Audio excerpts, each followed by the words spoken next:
everybody. Welcome to today's webinar. This is one of the many content pieces that we are putting together in the weeks and months ahead as we help the lead generation and performance marketing industry navigate the most recent FCC one-to-one consent updates to the TCPA, otherwise known as the Telephone Communication Consumer Protection Act. We believe that this content that we put together will help you decode these changes with confidence and a focus on compliance. So the topic for today's webinar is Shaping CRM Success, the key to compliance and growth. So to kick things off here, we're just going to start off with some general housekeeping items. In our webinar platform, there's a chat icon and a questions icon. We do encourage you to ask questions, and we do have somebody monitoring them throughout the presentation. Please use the chat section for general comments and interactions with our other participants, and please use the questions sections if there's any questions you would like to pose to us on the panel. We will leave time at the end of the webinar to respond to questions, but we will also do our best to keep an eye on the questions that are there and provide responses throughout. At the end of our webinar, we do have a brief 2-minute survey that will pop up on your screen once we end this webinar, and we do encourage you to fill those out. We do read them, and they do actually help us to plan for further content that we believe you will find useful. Last but not least, the recording of this webinar will be emailed out tomorrow morning for you all to share. So before we get into the introductions, I would like to pull up a quick slide and talk about some key dates that I believe you should all be aware of. So the first one here, you will see that the FCC has a AI-generated voice and calling requires prior express written consent. This is actually already live. It was live February 2nd, and it's something that you need to be aware of. Number two, there was an update to the telemarketing sales rule. That went live October 15th. That pertains to the storage and recording of call details. Number three, the reason why we're all here, the FCC one-to-one consent update is on January 27th. That's in approximately 96 days. So it's time to start planning and updating your systems now. And then last but not least, we actually have a new update here. This is going to be going live on April 11th, 2025. And this is the Universal Consent Revocation Update. And basically what this is at a very, very high level is that if a consumer opts out through one channel, then they actually are allowed to opt out through all the channels at the same time. This is going to have a major impact on contact strategies and CRM technologies, and it's something that you should be aware of. We're not going to be addressing that in this particular webinar, but I do encourage you to look at this update that's coming in April of 2025. So let me give you a little bit of background about myself. So my name is Michael Peranto. I'm the Director of Financial Services here at Active Prospect. I've been in the CRM, contact center, and lead marketing space for over 13 years. I've previously worked for CRM companies, including Velocify and Shape Software. I've done large implementations of contact center softwares, including Five9 and Nice and Contact. And I previously worked for companies like Fairway Independent Mortgage Corporation, Cardinal Financial Company Limited Partnership, where I was the Director of Lead Marketing. So now that I'm done, let me just move it over here to Scott. So Scott, what I would like you to do is provide an introduction about yourself. And while you're at it, I really think you should tell us why you are so passionate about lead management and CRM. I believe you have an incredible story, and I think it's important for our audience to hear. Thanks, Mike. Yeah, I'm so happy to be here. And obviously, we've been talking about doing this for a long time now. And with these important dates coming up, this is very relevant topic and all of that. So glad to finally be with you on the show. For those who don't know, Mike and I go way back, and that kind of leads into my history. I spent the first 10 years of my career at a company was Syntex Home Equity, became Nation Star Mortgage, now it's called Mr. Cooper. And I started my career there as just a new hire loan officer. I'd worked my way up into a management role, and then I worked my way into a role that was a sales marketing role, where I was the liaison between sales and marketing. That was my official title. But really what I was the marriage counselor between sales and marketing is really what I was. I would go to meetings and essentially was a mediator between the two parties. And through that, I was in charge of all lead distribution and lead analytics. And as part of that, I needed a system. I needed a lead management system. And through that, I found a lead management system third party called Velocify. And through that journey, that's where I met Mike. Late one night, I was having trouble with something working. I had a huge program initiative starting the next morning. It was a massive program. We had just onboarded, probably 1 million customers. And it was so massive. And I came across a guy named Mike Peranto He answered the phone at like 7:00 my time, and he stayed on the phone with me until 3:00 in the morning my time until we figured it out. And it was then and there I knew that it was a match made in heaven. Fast forward a couple of years, I started working for Velocify, and so did Mike. And then fast forward a couple, probably a year or two after that, me and Mike were attached to the hip as we traveled around the country supporting our enterprise clients. He was the enterprise support person, and I was the enterprise account manager. And so Mike and I started to work very closely from that aspect. Fast forward a couple more years, I started a company called STP Solutions and convinced Mike to join my team there. And we went out and did CRM implementations and assessments and all of that fun stuff. And then, Shape acquired STP Solutions, and Mike came along with that journey. And then, Mike had this great opportunity with Active Prospect and fully supported that. And so now we're connected again. So super excited to tell that story, but also incorporating Mike, you back into that story as well. As you talk about my passion for lead management, I was, early on in starting a lead management consulting business in 2019. Someone, it was actually Alec Hansen, who's the CMO at Loan Depot, had done a post on LinkedIn that said, essentially that lead management is boring. Just let's face it, it's boring. No one gets excited about lead management. And so, of course, I comment back, and before you know it, I was on his podcast and we were talking about why it's not boring, in my opinion, right? And so I had to, challenge that. But really, at the end of the day, for me, what I found is that you have to find things about lead management that drive your passion for it.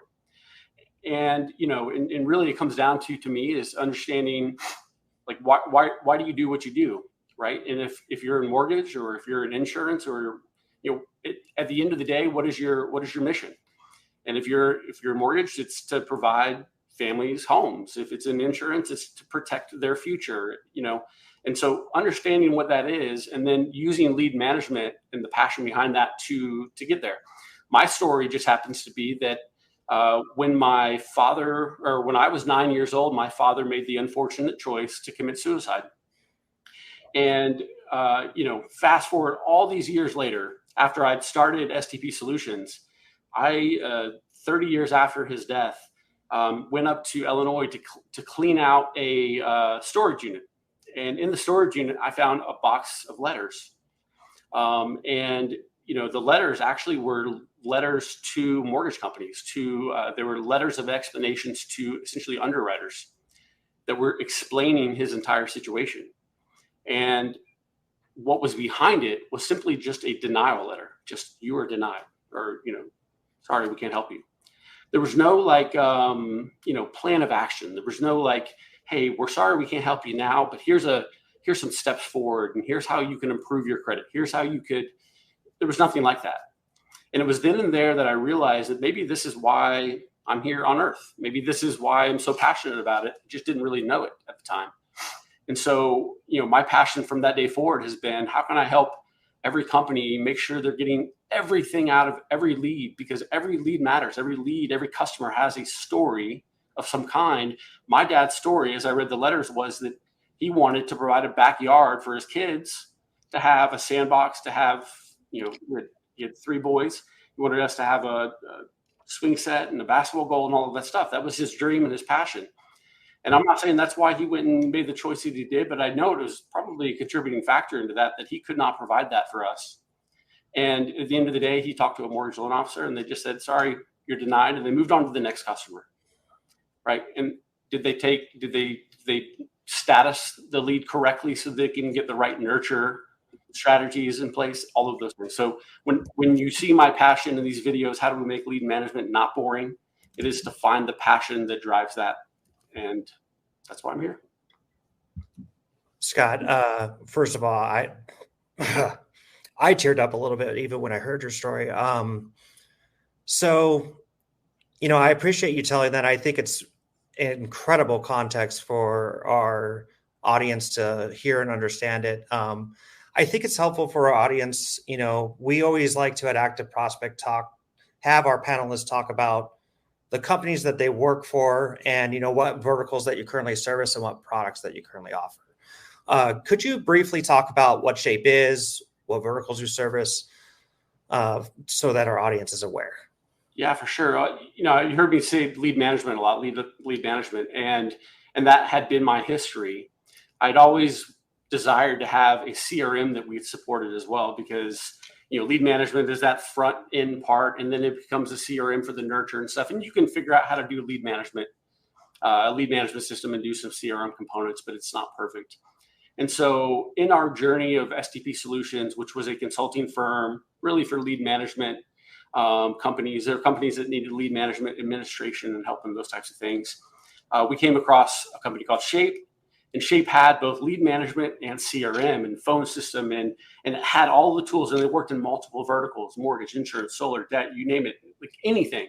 Yep. And so through that journey, I tell the story. I tell that story to tell kind of what does Shape do? What does Shape do? Or what does Shape do? It does everything.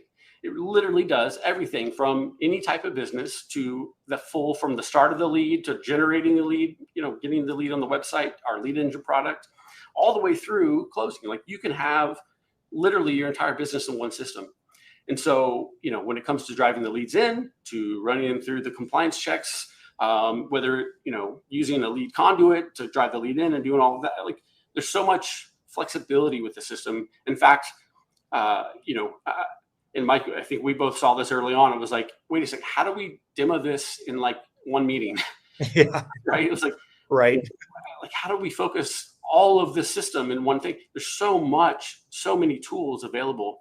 And so, I would say that, and I think we're going to talk more about it, but, the other big part with Shape is that we are constantly on the edge of new technology. Like, we are always right on the edge of creating new things and leveraging the new technology. So, for example, we just released our AI Insights product that is revolutionizing the ability to not just transcribe calls. I mean, that's been around, but to really do actionable things now with that call transcription that's happening in the system to help people do more with less time, right? And at the end of the day, that's kind of our goal. It's always been our goal, Mike, is like, how can we allow salespeople, sales managers, to do more with the amount of time they have, right? Whether it be a prioritization view, whether it be a report that they can run to manage things, and those types of things. So I don't know if I answered your question perfectly, but well, I think that was, when you talk about Shape, there's so many. I know that there's many verticals that you service, and there's many tools and technologies that you have. And we're going to dive into some of the AI components here in just a minute, which I think is very helpful because there's compliance aspects of it. And I think it's also leads to a broader discussion. Before we get into that, we've got a real quick poll for our audience. The poll that we currently have, you're going to see, do you currently use a middleware program to ingest records from lead providers or your own landing pages before they get posted into your CRM platform? You can answer the poll off to the right, yes, no, or unsure. We'll revisit these answers later on, and it does pertain to our discussion. So, Scott, you and I, man, we've been in lead management work for a long time, especially in the mortgage industry. And as you know, this industry is extremely regulated. It has a heavy emphasis on compliance. The compliance team can be, 3 to 7 people, depending on the size of the company. Sometimes they hire a full, third-party counsel, et cetera. And one thing I'd like to focus on is, we talk a lot about here at Active Prospect about what you should be doing, when you are ingesting a record initially. But now, once it hits a CRM, there's a lot of things from a compliance aspect that you can do. And I know that Shape has been really, really working and innovating to develop new products around compliance. Can you talk a little bit more about what compliance aspects you have built into the Shape and what you are using AI to do to help that? Yeah, absolutely. So, we have integrated and partnered with some of the, the companies that specialize in this. So DNC.com is an example to run against the national and state and DNC. And I think a lot of people may not even know this, that like there are literal like county level or, rules, right, that they may not know about, may not be, applying to their current rules today. Where in one county you can do this, and it is very specific in certain areas of what time you can call, what, all of the stuff. and holidays that are acceptable or not. There's all kinds of stuff. And so our integrations with our partners like DNC take care of all of that, where phone numbers are ran through that. When you add something in DNC to essentially make it to where you can't even call it through the system. Like that's essentially what we're doing, making it to where we're taking that risk away, where you cannot make a phone call on the system, you cannot text, you cannot put your company in jeopardy of essentially falling out of compliance with that. Yep. From an AI standpoint, I think what we have found is that, or what I've found just as a sales manager in the past, is that we get all the way to, let's say, closing. Someone in mortgage is going to relate to this, right? Where we get all the way to closing and we find out that someone along the way said something that was out of compliance. And it may be before closing. Yep. Maybe it's after closing. Maybe it's a year later. Maybe it's, when we go to fund the loan. Yep. Or we have to repurchase the loan. Like there's so many places where we could find that out later on, and it could really, really hurt the company or the broker shop, like whoever it is. It could really do some damage. And so, one of the aspects that we're trying to cover for is how do we catch that stuff up front? Yeah. And what you'll see on the screen here is our new AI insights. And so, not only from like a coaching, like the coaching side is a whole different discussion.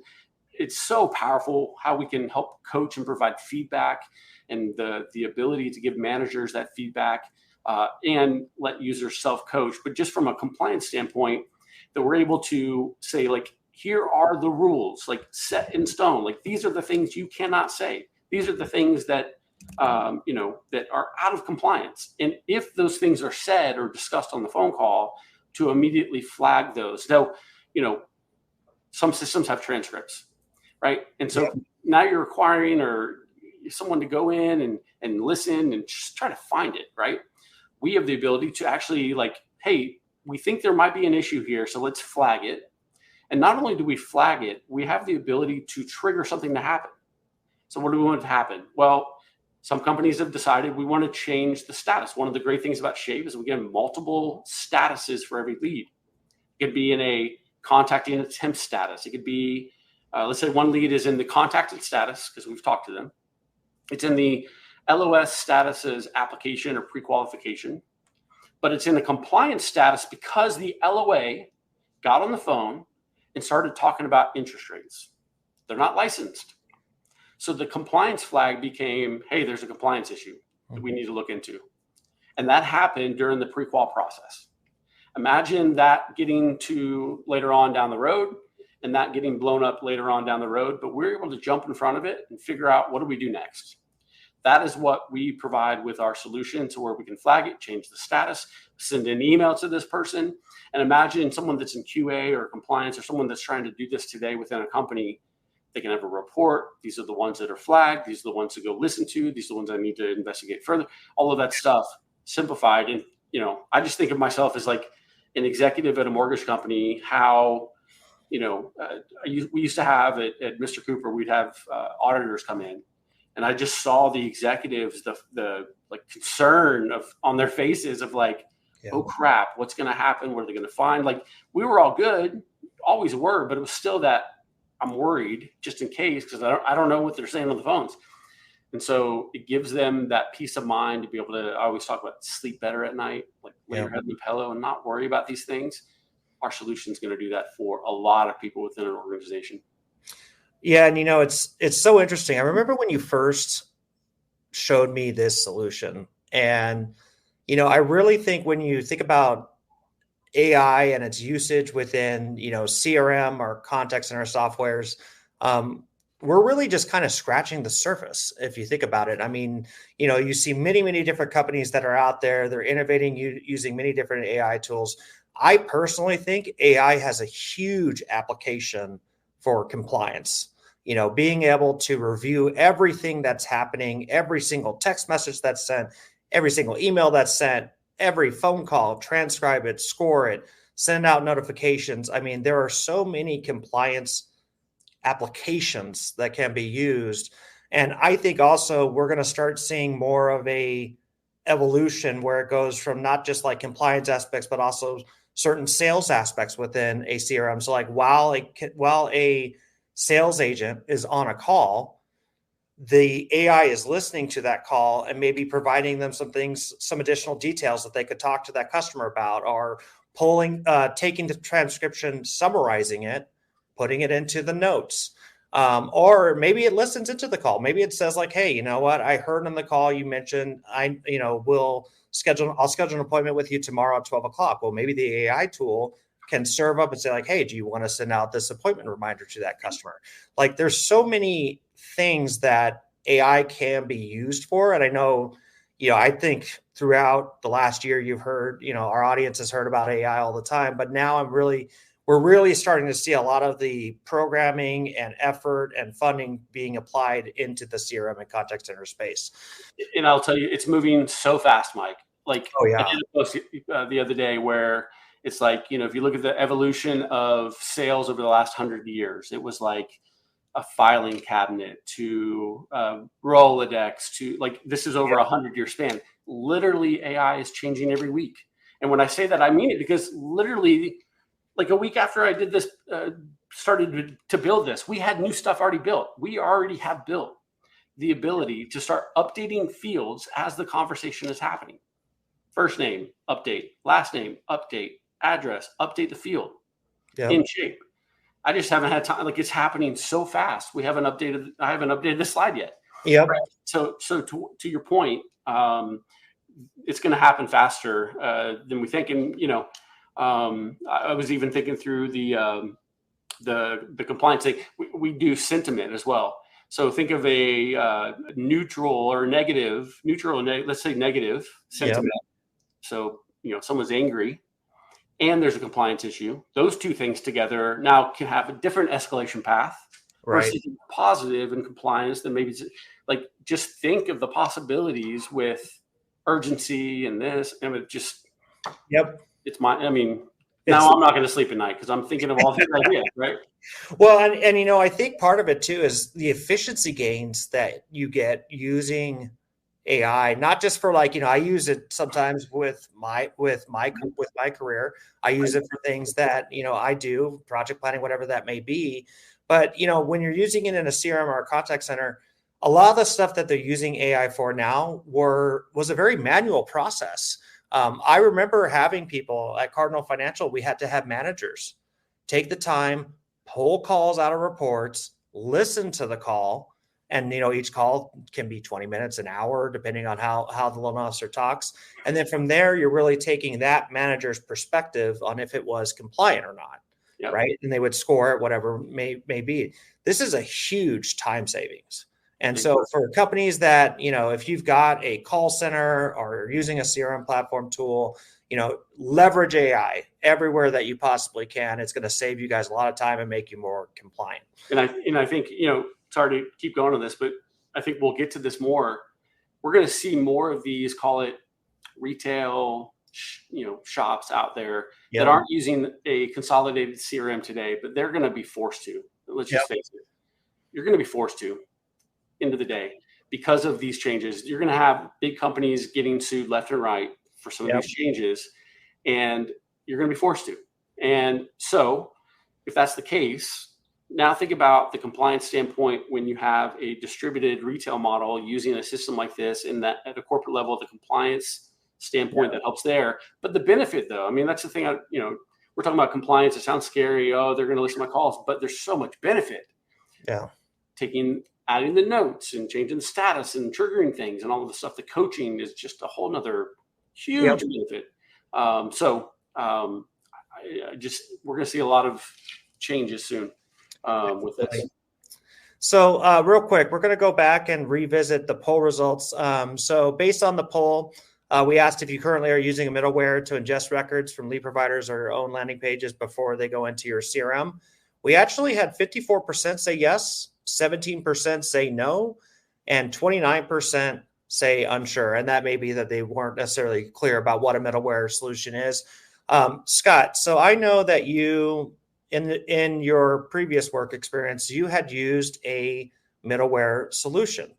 I think it'd be helpful for our audience for you to talk about what what were the different applications that you use with a middleware solution that sat in between where you would get your leads from or your calls from and your CRM and contact center platform? Yeah, great question. There's different types of middleware, right? I have used it for inbound calls as one example, and that's a little different. We're talking here, but there's, consider it a middleware for when an inbound call comes in, we need to do something with the call, such as look up, where does it need to route to, which phone systems handle that most of the time. However, when you're talking about a customer retention shop, like at Mr. Cooper, where I was at for years, with millions of customers, not only do we need to check, like, where does it need to route to, we need to check, is there an existing application? We need to append data to it, et cetera. Yeah. So that started at the phone level, but then moving to now we have an inbound lead coming in, whether it be from our website or from they responded to a direct mail piece or we purchased a lead from somewhere.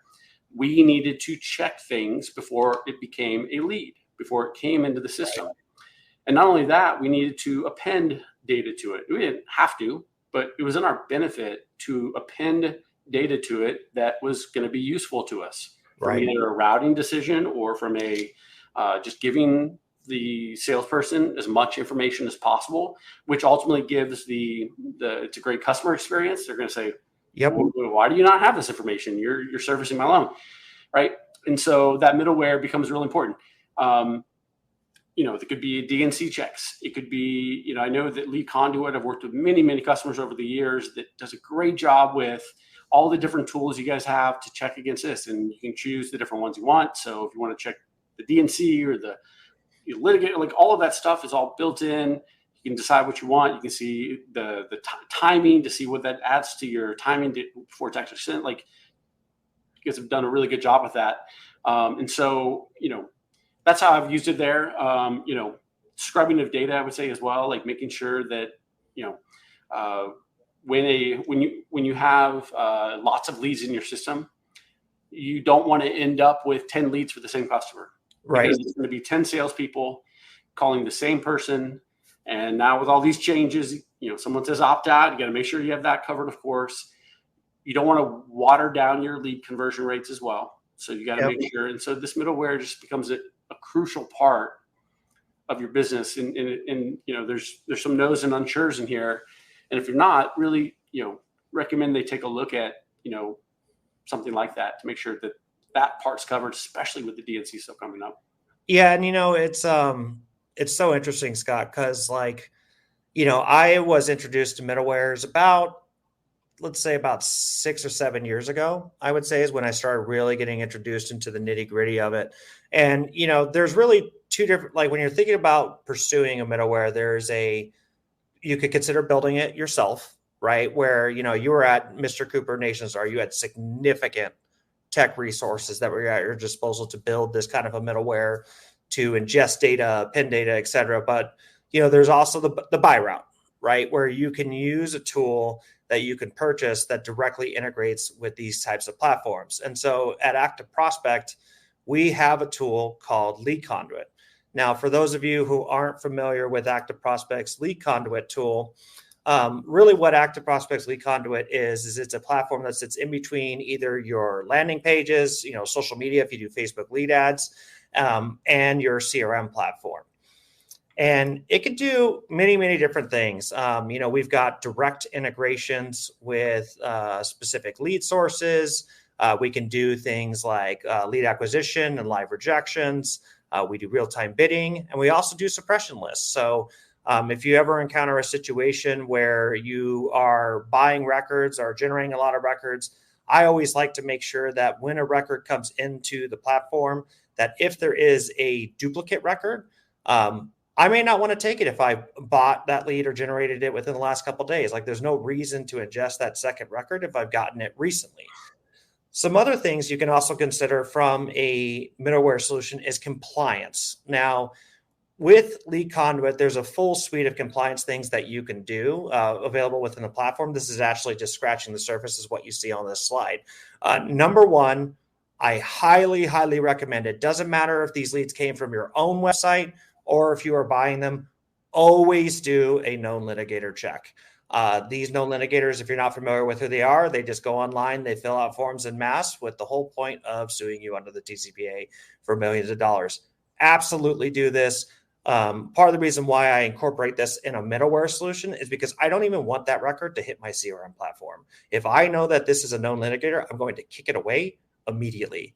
Second thing is general fraud checks. Like, you want to make sure that that customer was not fraudulently submitted. The third one over here, which is the trusted form retain, which is basically claiming that certificate so you have the documented proof of consent. Now, this is actually a legal requirement that is around the TCPA. So you want to make sure that you claim that certificate. You can look at different attributes as well as performance marketing attributes before you route that into your CRM or your contact center. And then lastly, over here, we've got trusted form verify. Now with the new one-to-one consent requirement that's hitting in January, we do have the ability to screen records that are submitted to verify that that consumer specifically selected your organization in compliance with this upcoming regulation. But there are some other things that you can do as well within lead conduit. So we talked about like deduplication. We talked about compliance aspects. Some things that I did was, number one, I would verify that the phone number was valid. If the phone number wasn't valid, I would reject the record. I would verify that the email was valid. Email wasn't valid, I would reject the record. I did known litigator scrubs. I would also do lead scoring. So I would take the attributes of the record, I would score them.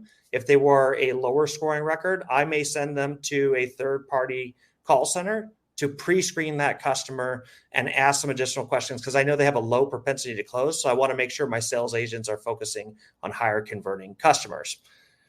Now, if you just tie it all together, really, the way I like to envision lead conduit is basically like a filter. So you go through these checks from top all the way to bottom. And then by the time you are finished doing your checks, your data pending, et cetera, it then gets posted to the appropriate place within your CRM platform.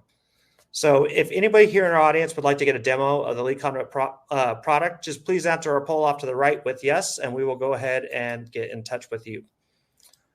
All right. So now we've talked about, the middleware, Scott. We talked about the use of AI.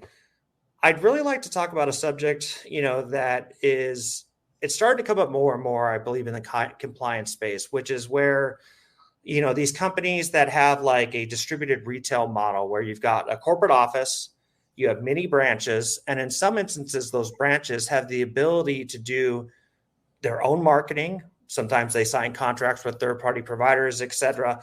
And my experience with these is that they do actually drive a lot of entrepreneurship, but there's also compliance aspects of this that are very, very difficult to track.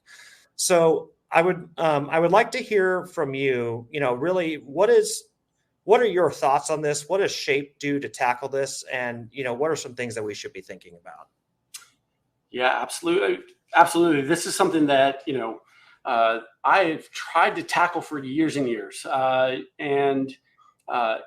With the current technology that was out there, nothing ever worked, because there was no way to get that information kind of bi-directional between two systems. And so as SDP joined Shape and meeting with the product teams, et cetera, I laid out this idea that, that I saw in my head, essentially, and kind of put on paper, and the team took it and ran with it. And essentially what we have built in Shape is call it the branch model, if you will, that essentially, gives a corporate team, or the company level, an instance of Shape that allows them to control the marketing as a starting point, let's just say. There's many other things that it gives them, but the ability to, create the approved marketing information or marketing collateral. And then essentially we can push that out to the other branches. So each branch would have its own instance of Shape that is separate, or kind of a waterfall of that corporate instance, so that approved content can now be pushed out to those other branches. Now, each branch then has the flexibility to control their instance, or their little branch of Shape, or their little pod of their Shape system, to do the things that they would like to do. What we find is that most people keep it the same as it is, because it's already configured. But there are some branches that, buy leads. There are some that have certain campaigns they're doing. They like to adjust the prioritization schedules a little bit different. Yep. And so this now gives them that ability to do it. What was always challenging is that while you could do that in other systems, it made it very challenging for the administrator of that system to set up different rules for every branch. And the requests that would come in, can we adjust this and adjust that? And the maintenance of that was so difficult that most companies said, just use whatever CRM you want. And where this is important is that mindset of just use whatever CRM you want is not going to work in the future because of these new rules that are coming out. When someone opts out and they opt out of this CRM, if it's not talking to the other CRMs that everyone else uses, yep, you got a problem. And so this branch model, we've built it in a way that when they opt out of one, we can then talk to the others and the corporate instance to then opt out of the others, right? So that the corporate company is in compliance with everything. The AI insights of the report. So there's so much other stuff that is a benefit to the company. But from a compliance standpoint and from everyone's concerned, obviously, and there should be, of the compliance in the marketing that goes out, making sure that it's saying the right things, not talking about this and that. Some obviously are more, call it strict than others. It doesn't matter. Like, we can handle it all. Be as strict as you want. It doesn't matter. We can push it out and we can update and we do all the stuff, but still give each branch their little, ability to adjust those things they want. Yeah. And, I refer to it sometimes where one of the components that you discussed, which is where, I have seen companies where the way that they currently exist is that they've got a corporate office in the branches, sometimes they're in different systems. Sometimes they're in different CRM platforms. Sometimes they're tracking leads on Google Sheets. I've definitely seen that as well. This new compliance world that we're in, especially come January, and even we talked about there's that update that's hitting in April for universal revocation of consent. There's going to have to be some hard conversations within these companies about what are the tools that we are going to allow these branches to use, and how can we appropriately, allow them to thrive and do the things that make them successful, but also keep some of these compliance aspects that are coming in January. One thing that I think, will be helpful for our audience now, not everybody's in a platform that has a branching system currently, right? So what we did here at Active Prospect was we put together a list of some things that, you can do to help maintain compliance if you are in a branching type environment. So let me just go through these ones real quick. Number one, with compliance, you should always be sending regular communications to your users and your managers. So where I think some compliance programs fall short is that, they do compliance maybe, when the employee is initially hired, but there's not continuous, touch points with that employee throughout their employment with your firm, reminding them of the things that they need to do. Number two, I actually recommend using webinars.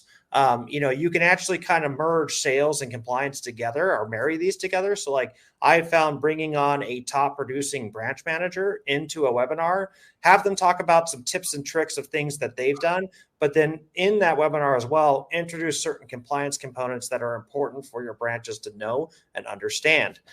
We talked about continuous training. If you have the tech resources available, build an internal intranet, have it have videos and guides related to compliance. It's important that stuff is documented and available to you.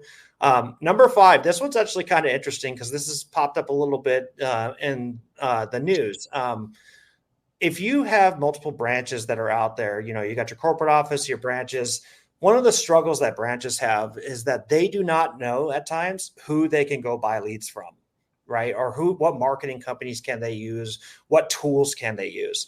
So one thing that can be very helpful is to provide them with a pre-approved list of vendors that they can use, as well as contacts, landing pages that they can utilize, so that you're making sure that if they're going through and making these deals with these entities, that these are already pre-vetted for these branch managers and users. This last one here, this one's actually really interesting, the secret shop. So I encourage everybody to not even if you don't do branch models, but regularly secret shop yourself. So go into your platform, or go into your landing page. Let's just say you go to your own landing page, fill out the form, click on submit, and then see what actually happens in that process. See what type of communications are being sent out, see what kind of emails and text messages. Honestly, I think you're going to be really surprised. And Scott, I know you've done this extensively. Can you talk a little bit more about number 6? Yeah. Around the time that you and I met, when I was, trying to get these new campaigns set up, I was also losing sleep at the time for, are my loan officers going to call the right way? Does the email say the right thing? Is everything firing the right way? So I did exactly what you said there. I submitted a lead and put it in and tracked.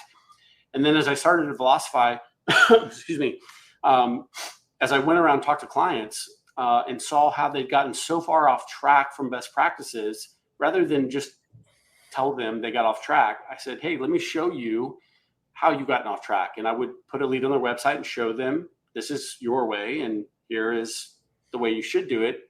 But instead of telling them, put it on like a timeline format to say, like, here's what it should look like, and here's what you're doing.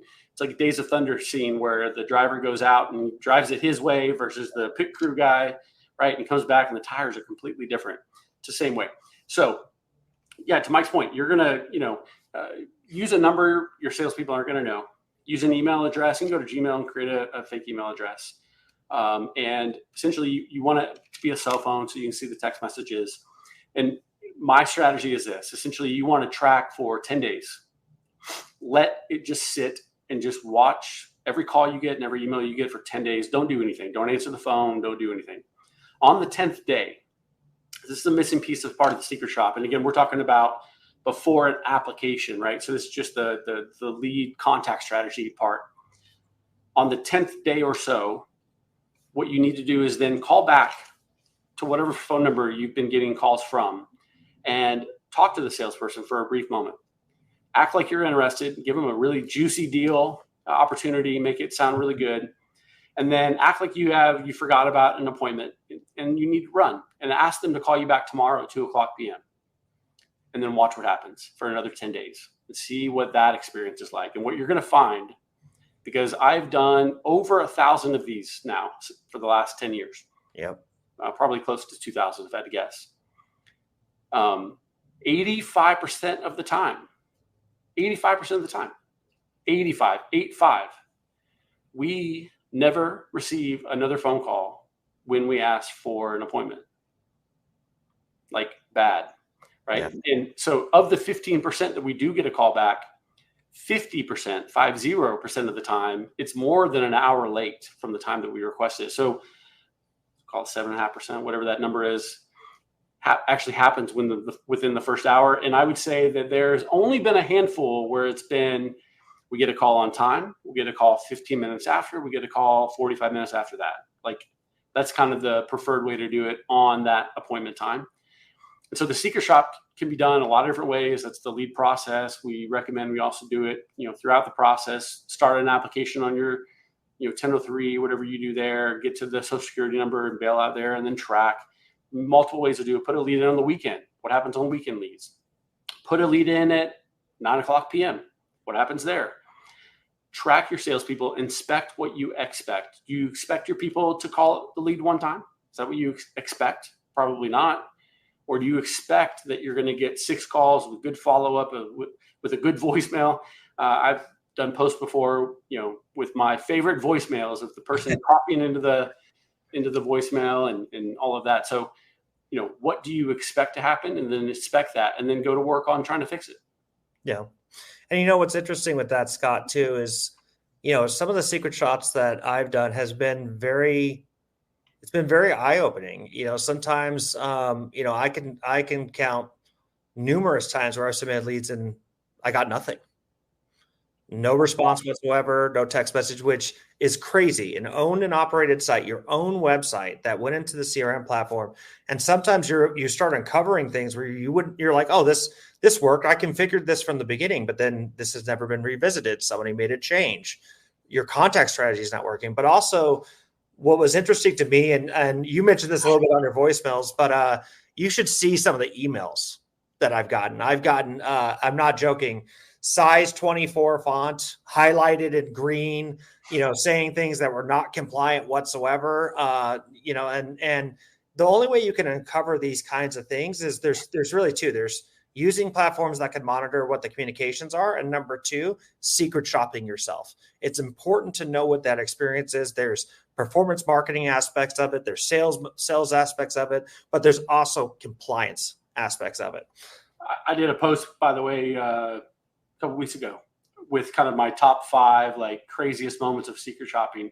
Yeah. And one of them was that I put a lead in and I got like a couple calls from the bank. It was a bank that I did it for, but I also started receiving calls from an insurance guy, and I started getting calls from, I think it was just insurance. And essentially what we uncovered through this process was that banker was sending all of his leads to his friend. Oh man.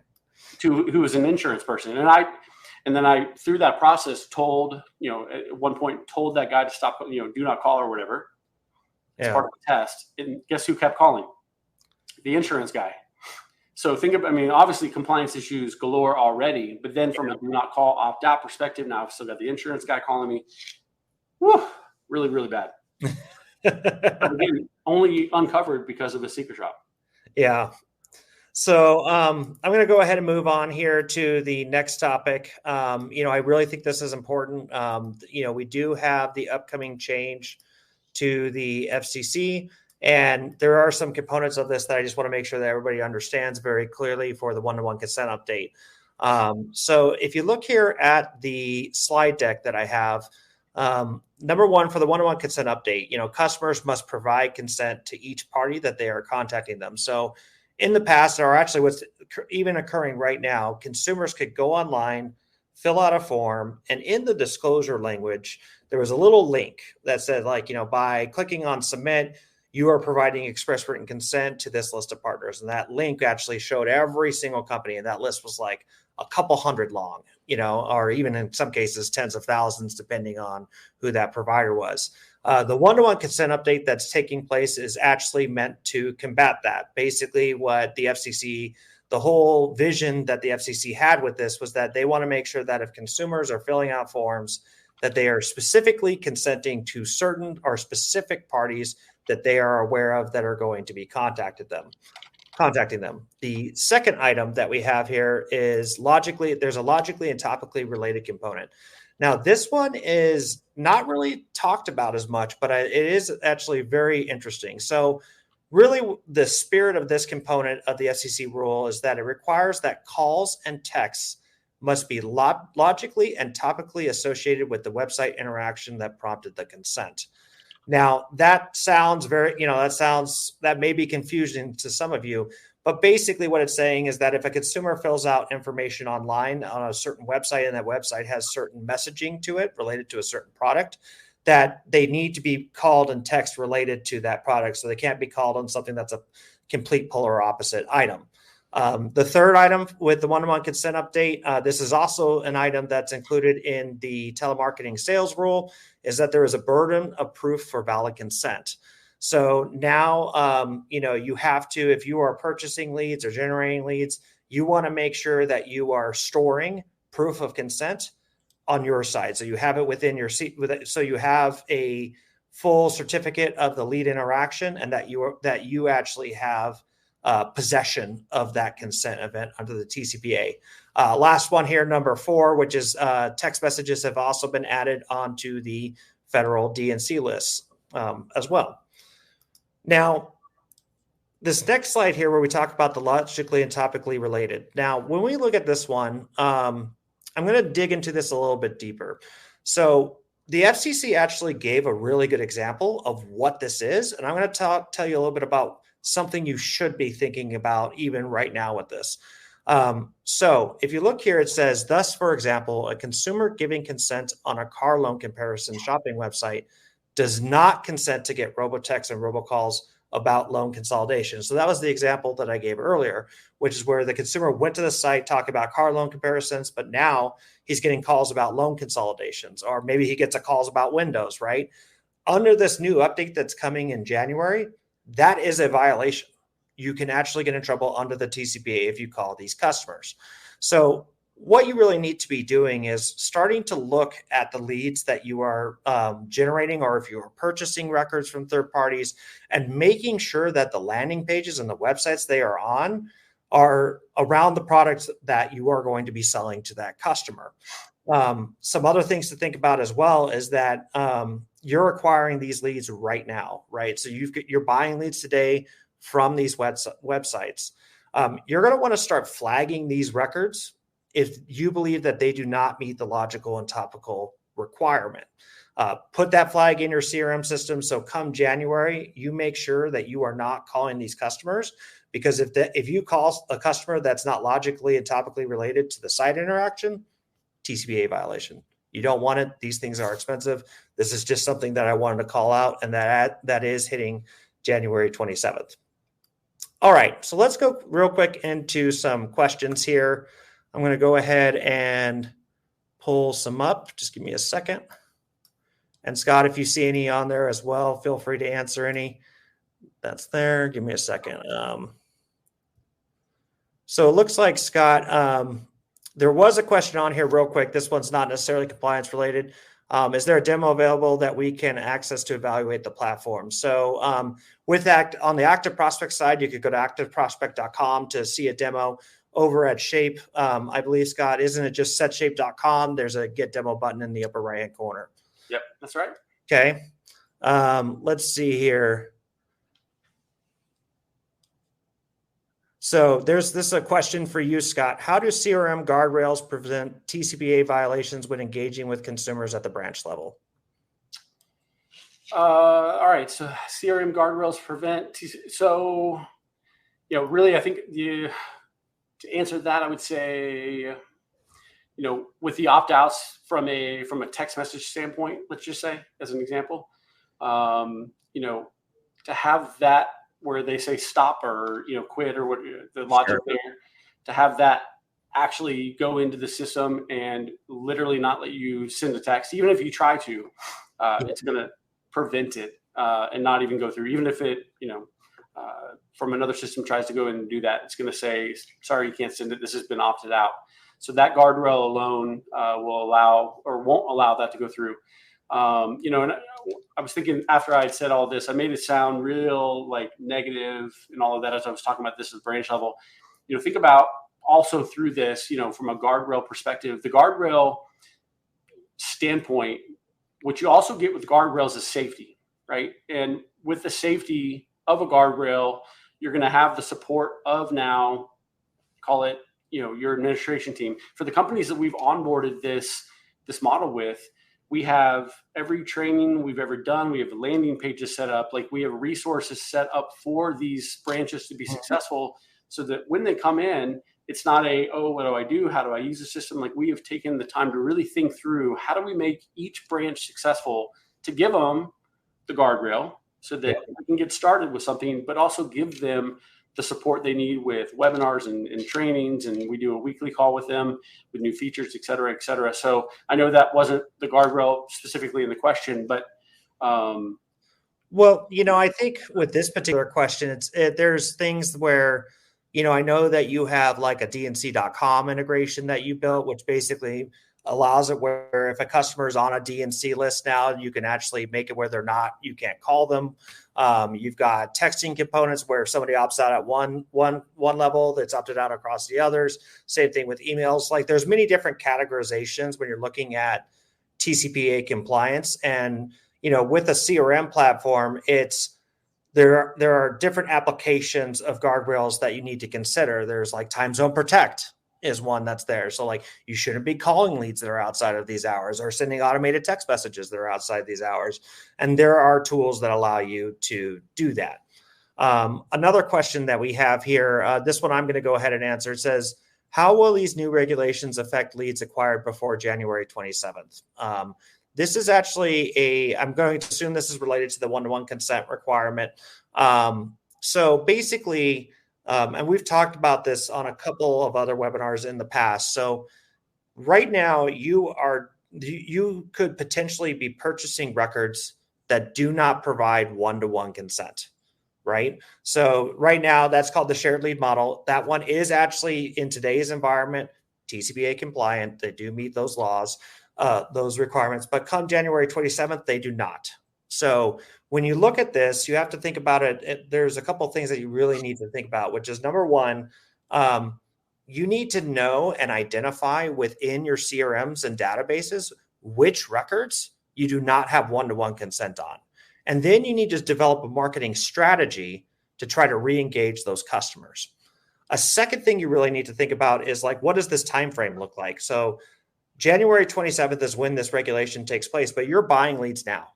Like literally right now, you are buying leads that may not be compliant. So you want to start engaging with your different lead providers, the people that you buy leads from, telling them that like, look, we need you to comply with this one-to-one consent requirement so that you could continue to call those leads after January 27th. Some other things as well that you could think about, there are plenty of like remarketing opportunities. So we have seen some customers as well where, if they've got a large database of leads and maybe those leads, a majority of them came from shared lead providers, you will remarket to those particular records to drive them to a new landing page. And that landing page, whether it's like a shape lead engine landing page or a landing page that you own, is where they are then providing one-to-one consent. So then you can call them after the January 27th date. So there's many, many different components to that to really think about for the leads that you are buying or acquiring right now. If they do not meet the one-to-one consent requirement, you need to have a plan. And if you don't have a plan, there's plenty of documentation on activeprospect.com that you can think about, or you could reach out to me on LinkedIn if you have some additional questions and concerns. All right. We're getting towards the end here, Scott. We're going to go ahead and make some quick closing announcements. So number one, just for everybody here in our audience, the FCC webinar series continues November 6th with our next episode, TCPA Success Formula, Turning Regulatory Challenges into Opportunities. If you ever want to view a historical recording, you can go to activeprospect.com/webinars. We did say if you would like to get a demo of Shape software, go to setshape.com. There's a little Get Demo button in the upper right-hand corner. And if you are interested in learning more about our products and solutions at Active Prospect, just click on Yes on the pull off to the right.